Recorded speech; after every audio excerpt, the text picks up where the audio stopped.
I built a bow out of arrows. I went hunting with it. I killed dinner. And then had it stolen by a freaking bald eagle. This is a box of Amazon arrows. I got these arrows off of Amazon for 36 bucks. There's a dozen of them and they're specific to traditional archery, recurves, and longbows because they have feathers instead of plastic vanes.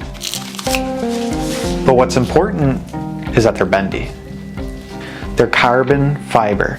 There's a type of survival bow that I used to build when I was a kid, which is where you take a bundle of sticks and then you taper a bending limb by having the most sticks closest to the handle and then slowly lessening the amount of sticks as you get further towards the tips. So my idea is if I take these arrows, I should be able to stack them up and then taper myself a nice limb just by zip tying these together. Let's see if we can make that happen. So we're going to start by just taking 2 arrows and zip tying them to a third to make the most simple taper that I can make.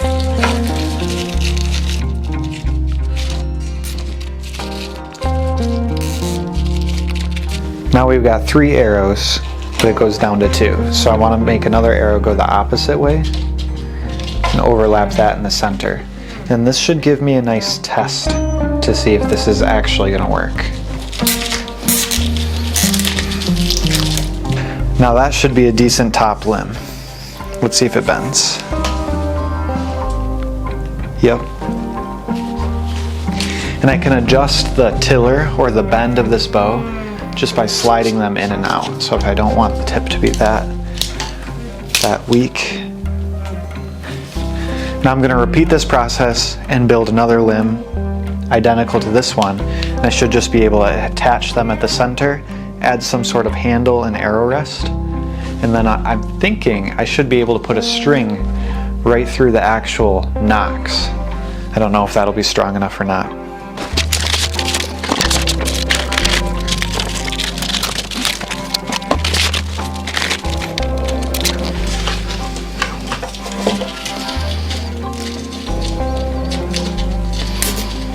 So now I've got a long bow. It's about the same height as I am tall. It bends very smoothly. I want to put a string on this before I trim the zip ties, just in case I have to make any changes, but I don't see why I would. I like to make really, really nice professional looking bows, and I would never recommend using paracord as a string.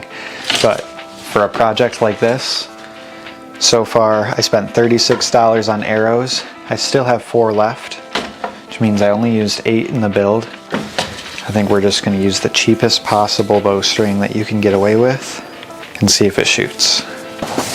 Let's see how it goes. You're in the way, bro.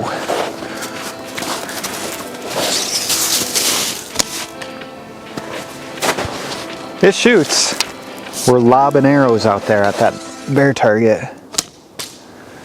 Actually, my group is impeccable. It's just way too low.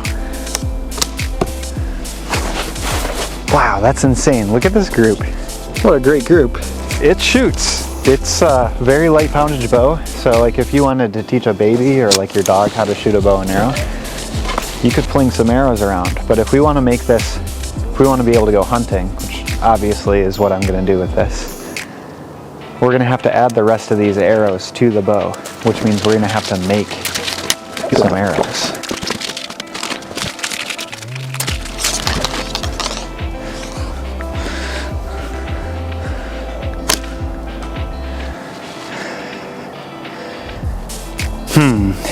We have to use all 12 arrows.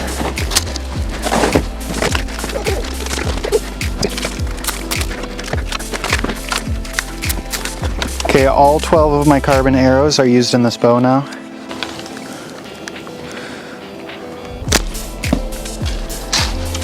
Alright, it's right on the edge of huntability, but I'm out of zip ties, and I'm out of arrows.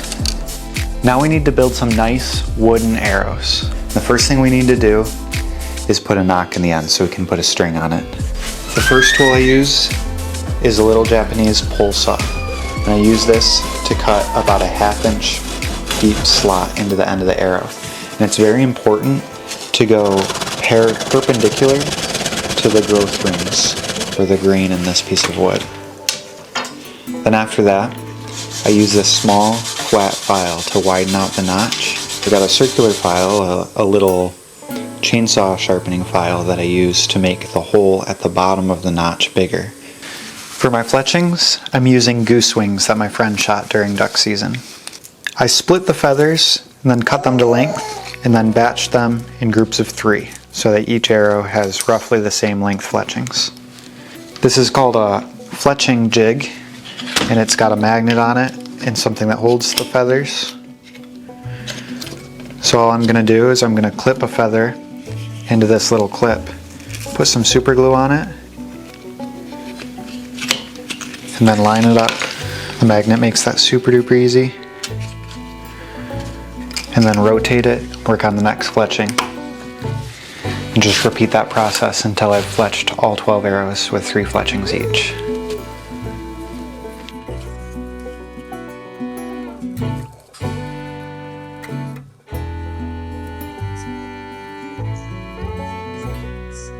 I also wrapped my feathers in serving thread and put a little dollop of glue on that so they'd be extra secure.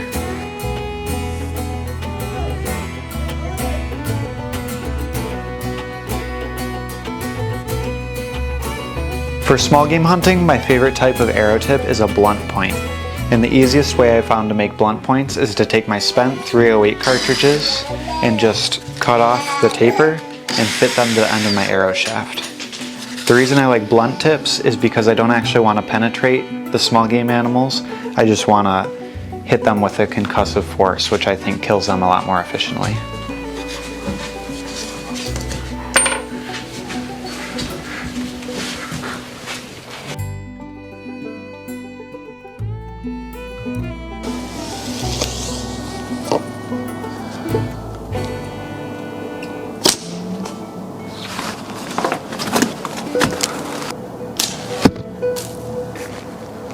All right, we're ready to go hunting with a bow made of arrows and some nice arrows. I like this a whole lot more than I like this. This is my favorite way to test my bows. Go small game hunting. Adigan, I am assuming that my daughter will be asleep by the time I take my first shot. Usually these walks put her right to sleep. There's a fallen down tree on the trail. There's one in these trees.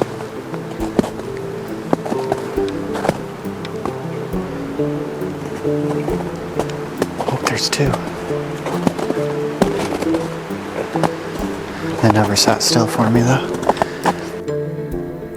See him in there? That's a way off shot. Let's see if we can get just 5 yards closer. Camera's at maximum zoom right now. There he goes. It's been about 3 minutes.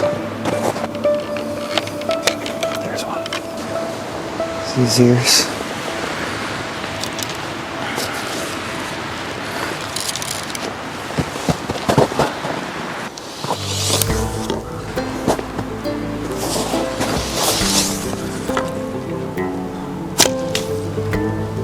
I think I nailed him.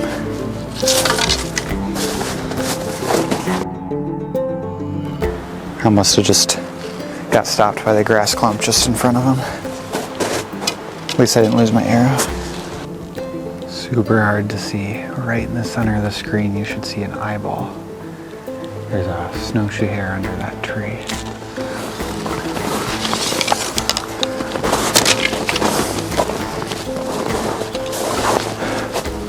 We saw, I think, 8 rabbits, and we missed 3. One of them I think I actually might have hit. So before I come back out here, I'm gonna get some broadheads, because these blunts are good from a really powerful bow. This is right on the edge. I'm sure it'd kill a rabbit if I hit him perfectly in the head. But if we switch to broadheads, then we can shoot the rabbit center mass, which is a much bigger target. So I'll show you putting on one of those broadheads, and then we'll come back out here more prepared, and hopefully with different snow conditions, because these snow conditions are making the rabbits super duper spooky. Obviously, I know that they make broadheads for this kind of wooden arrow, but where I live, shipping takes forever, and it wouldn't be here in time. So I'm going to take the blade off of this broadhead, and then cut a slit in my arrow, and then just slide that into the slit.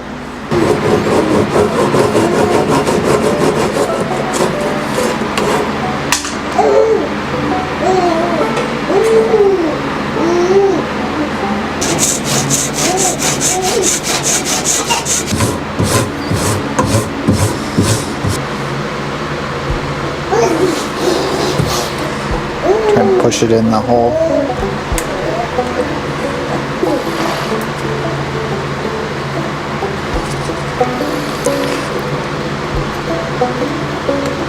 Perfect.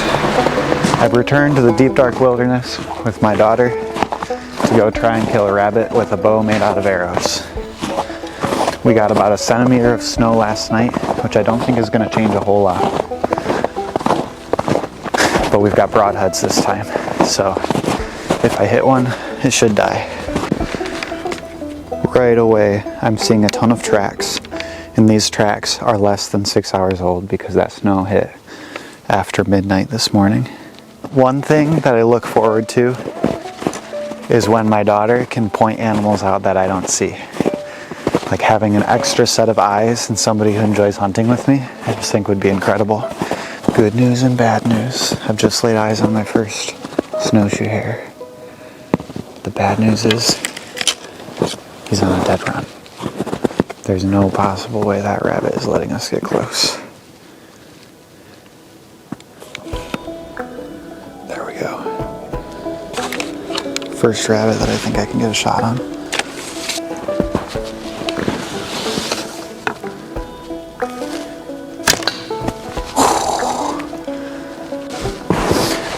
I absolutely stoned this tree. I think this just became a day of how quickly can we ruin 3 arrows. Let's see if we can get it out. Uh-oh. Dang it. My broadhead is stuck in the tree permanently.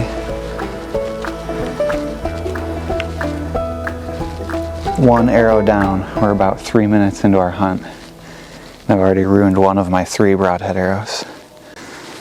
No use carrying this. Just leave it there for now. Catch it on the way out.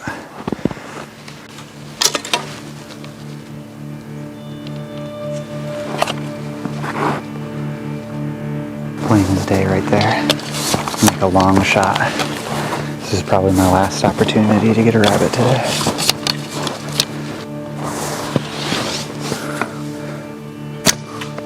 Oh, just missed.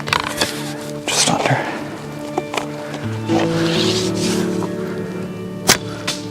Got him!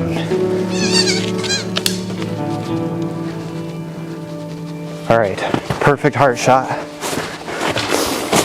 He broke my arrow. There goes a twin. Watch him, watch him, watch him. Gotta go catch him. I'm out of arrows. Okay. So this is the arrow I shot him with. It broke in half. It was total pass through. And we're blood trailing him. This is the last point of blood, so I'm gonna leave the arrow right here, stuck in the snow, and then take this half and keep looking for his tracks. It looks like there's blood right there. There's more blood. Looks like he turned left here.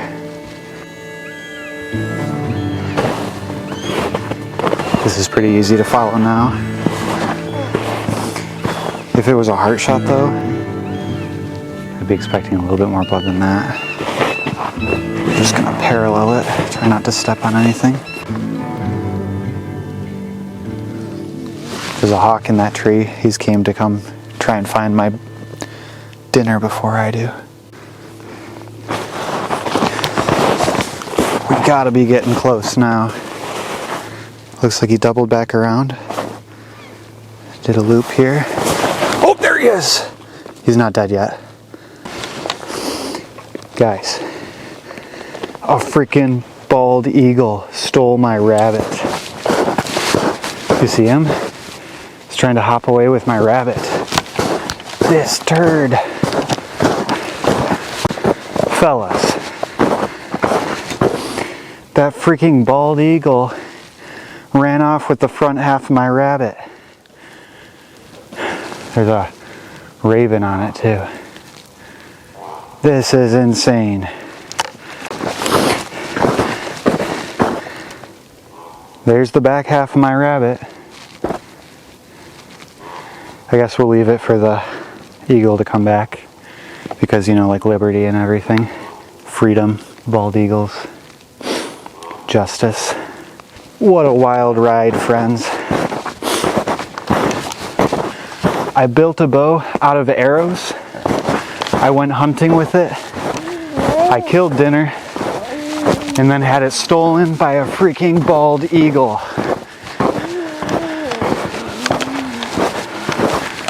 We're gonna call this one a day. I'll see you guys in that next video.